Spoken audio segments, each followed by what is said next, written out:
Well, good morning, everyone. Facebook, family, friends. I want to welcome you to another edition to Choppin It Up with Ramel. Well, let's start with the World Series. I must say, I did not see that coming. I did not see Chicago's bats coming alive the way it did. I did not see that coming. I just knew for sure Cleveland would come home and wrap it up. But no, Chicago did what they needed to do. Started right there early, jumped on Cleveland, took them out of their game, took the crowd away, took over, and forced a Game 7. And now it's a one-game series, a one-game eliminator. Next team wins it all. As baseball fans, can't ask for anything better than that. Two teams that hasn't won in years going down to a Game 7. I give the advantage to the home team, Cleveland. I still think they win this series.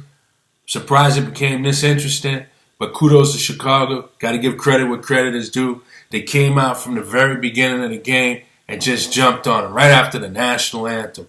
I mean, you looked up home runs, whatever, base hits. It was just a barrage attack.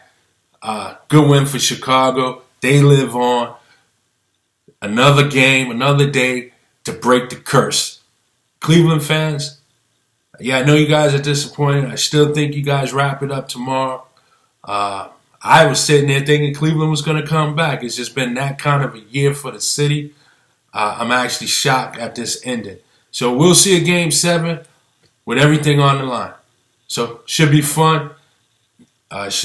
Tomorrow night, tonight I should say, in Cleveland, Game 7 for all the marbles. Now going over to the Association NBA, speaking of Cleveland Cavaliers continue their winning ways, knocking off the high-flying Houston Rockets. I don't know about you guys, man.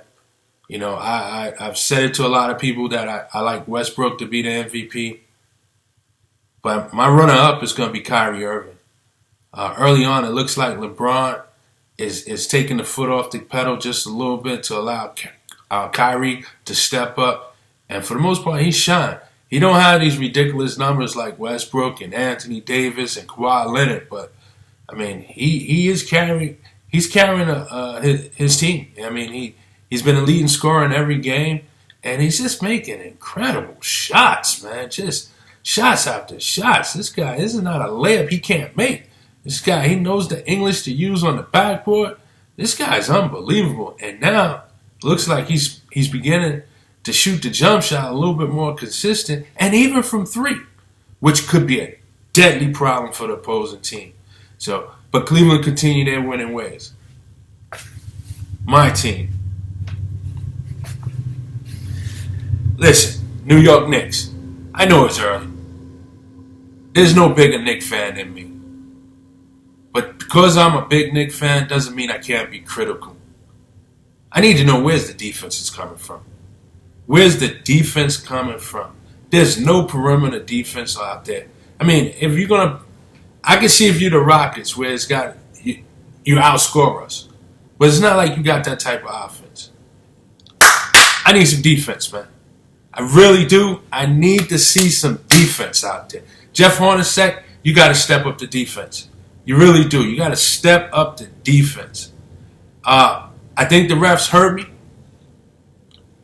Melo was getting some calls today. He was going to the line. Man, he's still a star in this league. But the effort that I seen today in Detroit, man, I'm going to start calling these guys 50 Cent, man, because all they're giving me is the first half. That's it, man. I mean, they got to play 4 quarters. Plain and simple. You got to play 4 quarters, both sides of the court. And here's the other thing. When you're on the court, you can't be scared. Man, Herger Gomez, he looks scared out there. Come on, man. This is the NBA. No boys allowed, man. I need men out there that's going to be willing to put it on the line and play hard, man. I mean, this Detroit team was a good test for us. They were a playoff team last year, but they're out the best player, without their best player, Reggie Jackson, at point guard. Man, this is a game that we got to have. You just can't come in here with this lackluster performance, man. I know it's a road game, and now you got the back game with Houston tomorrow night at the Garden. They bring an air high flying act on the road to the Garden. I mean, you can open up the season 1-3. Just yesterday, I was talking about ESPN being unfair with the rankings. Maybe they got it right. Maybe you are top 21. I think I saw a little bit too much ISO on Melo's part.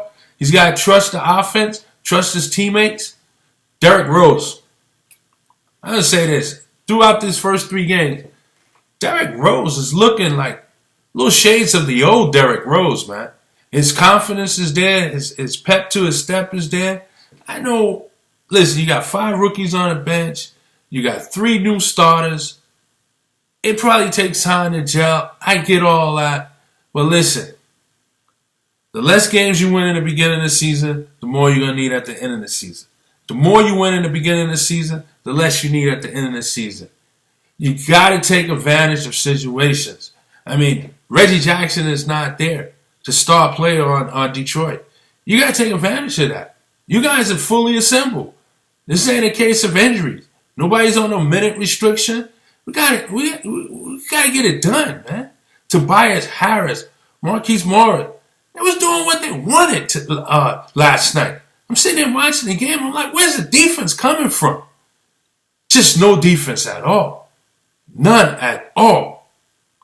Brandon Jennings hoisting up bad shots again. He made a couple. I'm not going to be too hard on him. But, he's pushing the ball. But he got to realize when he's pushing, there's nobody there.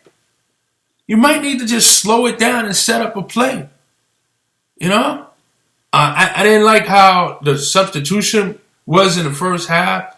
The Knicks bench is not strong enough to have 5 people out there from the bench at one time. Let's get that straight. It's not strong enough to have 5 bench players on the court at one time.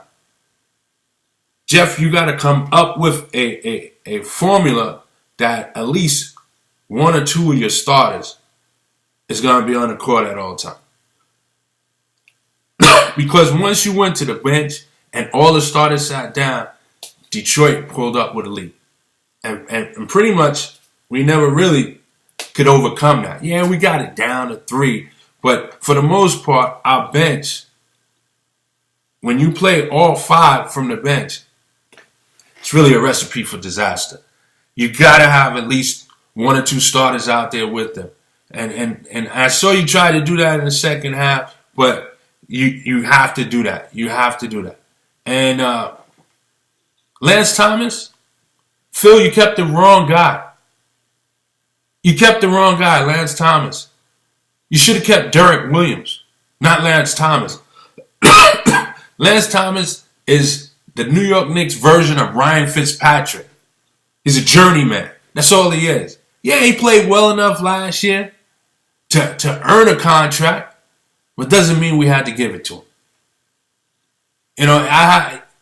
He don't look like the same player from last year. Maybe his pockets is heavier. He can't move around. He can't make a jump shot. His defense is not strong. We kept the wrong guy. Should have kept Derek Williams. Like I said, he is the New York Knicks version of the Jets' Ryan Fitzpatrick. Just a journeyman that played well and really deserve a contract, but not long term with the Knicks or the Jets. Bad decision on Phil Jackson, one of many throughout his history with the Knicks.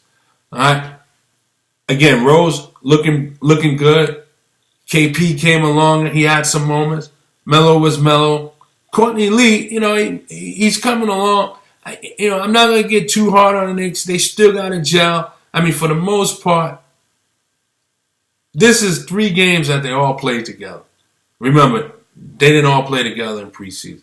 For the most part, Brandon Jennings was running the point guard, except for game 1 in the preseason. And then game 1, Noah wasn't there. So they still need time to gel. But again, you got to win some of these winnable games. You really do. And now you got the back-to-back tonight. You got to win these winnable games. No ifs, ands, and buts about it. As we look around the league, upset. Utah goes into San Antonio and knocked them off. Go figure. Many people are high on Utah this year, thinking that they're a playoff team out west. Me personally, I don't see it. I think they have a lot of talent there, a lot of young talent there. They did bring over Joe Johnson, Boris Diaw, and George Hill in the offseason. I just don't see them cracking the top 8, not yet. I just don't see it. Minnesota got their first win today. That's good, but I'm not liking what I'm seeing over there thus far. I'm not sure. Maybe a trade needs to be done or something, but we'll see what happens. We'll monitor that going down the line. So I'm not gonna hold you guys up. Appreciate you tuning in, and we need a win tonight at the Garden, New York. We need a win tonight at the Garden. The World Series will be decided tonight, and I'm going with Cleveland. It should be fun. It should be good. Until tomorrow, appreciate you guys tuning in and checking me out and watching me. This is Chopping It Up with Ramel. Stay strong, stay blessed. Peace.